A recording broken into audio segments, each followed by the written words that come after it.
And tonight, our local law enforcement agencies trained for an active shooter situation like the one we saw last week. And 23 ABC's Laura Acevedo was at the training in Bakersfield High School tonight and tells us what first responders learned. Laura?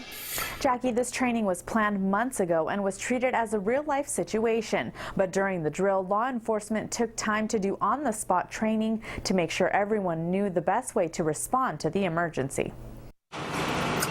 One by one, the victims are pulled out of the building as law enforcement works to contain an active shooter. You really get the feel of the confusion that can happen during an event such as this. But luckily, this is just a drill for law enforcement at Bakersfield High School. The whole sole purpose is to practice, practice, practice. Practice makes perfect. We've been told that all our life. Tonight's drill was planned months before the San Bernardino shooting last week. The drill brings together officers from all local agencies training for the worst. Sadly, history has required us to put police officers on our school campuses, and it's also required us to train for these type of situations so that we're prepared. The drill included actors pretending to be injured victims, others hiding behind and under desks and chairs. Each victim had a tag to show first responders their injuries.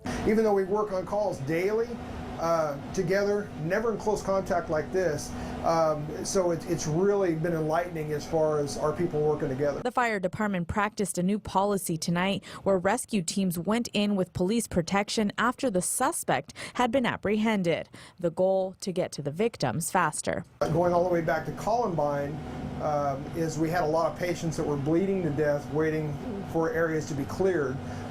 So this tactic here allows rescue personnel to get on scene and to treat these patients rapidly. In a stress situation, habit takes over. The best way to develop a habit is through repetitious training.